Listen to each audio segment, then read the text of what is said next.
कवियों से मिलकर बड़ी निराशा होगी। उनका गीत सुनो, उनका गीत पढ़ो, बड़ा प्यारा लगेगा। बड़ी आकाश की ऊंचाइयां हैं। और हो सकता है कभी महाराज मिले, किसी नाली में शराब पिए पड़े मिल जाए, या कहीं बीड़ी पी रहे हो बैठकर और उनकी शक्ल पर मक्खियां उड़ रही हो, मरघट छाया हो। तुम्हें भरोसा ही ना आएगा कि ये सज्जन इतना ऊंचा गीत कैसे गा गए, इतनी ऊंची कविता कैसे लिख दी। असल में वह गीत अपने को भुलाने का उपाय है। वह गीत नहीं है, प्रेम हुआ नहीं है। प्रेम का गीत गा गा कर अपने को समझा रहे हैं, प्रेम से चूक गए हैं तो प्रेम का गीत गाकर मन को भुलावा दे रहे हैं। ये कोरी बातचीत है। कभी लोगों को भ्रम जाल में उलझाए रखते हैं, लोगों की आशाओं को उकसाते रहते हैं, और संत लोगों को वही दिखा देते हैं जैसा है। अगर मौत आ रही है तो संत कहता है मौत आ रही है। वो संत तुम्हें ले जाता है, मरघट पे दिखा देता है यही असलियत है, यही जीवन का अंत है।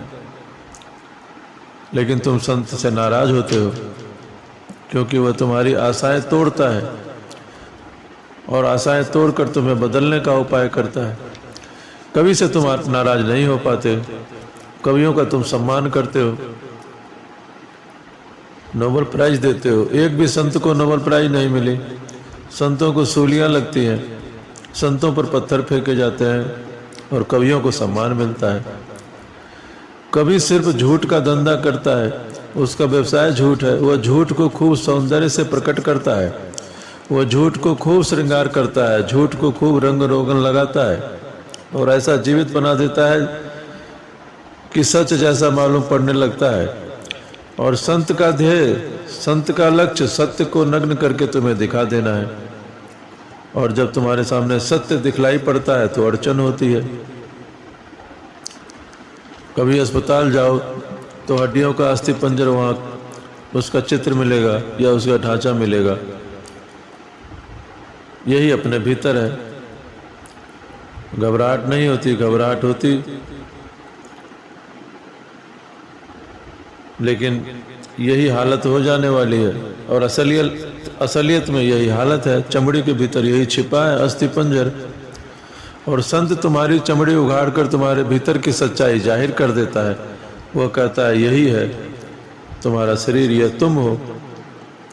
और कवि कहता है तुम्हारी संगमरमरी देह, तुम्हारी सोने की काया। और संत कहता है मलमूत्र के सिवाय कुछ यहाँ है ही नहीं। कहाँ सोने की बातें कर रहे हो, कौन सी संगमरमरी देह, कहाँ की बातें कर रहे हो, किन सपनों में खोए हो। यहाँ मलमूत्र भरा हुआ है, और मलमूत्र की बात तुम्हें जचती नहीं। हालांकि सच यही है, इसे झुठला न सकोगे। अगर तुम्हारी देह तुम्हारे ही सामने खोल कर रख दी जाए तो बड़ी घिनौनी मालूम पड़ेगी, घबरा जाओगे। यह तो चमड़ी के पीछे पड़ी है तो पता नहीं चलता। संत तुम्हें एक्सरे वाली आंखें देता है। वह तुम्हें ऐसी आंखें देता है कि तुम जहां भी जाओ वही अस्थि पंजर दिखाई पड़ेगा। हड्डी, मांस, मज्जा, मलमूत्र, सच्चाई तो वही है, यथार्थ भी यही है। और यथार्थ की सीढ़ियों से पर चढ़कर ही कोई आदमी परमात्मा तक पहुंच सकता है। कविताओं से परमात्मा तक जाने वाली सीढ़ियां नहीं बनती, वो तो कोरी बातें हैं। जैसा है उसको जानना पड़ेगा, वैसा ही जानकर आदमी आगे बढ़ सकता है। अगर शरीर तुम्हें व्यर्थ दिखाई पड़ने लगे तभी तुम आत्मा की खोज करोगे, और अगर यह संसार तुम्हें व्यर्थ दिखाई पड़ने लगेगा तभी तुम परमात्मा की याद करोगे। संत की आकांक्षा यही है कि तुम कूड़े करकट में न उलझे रहो।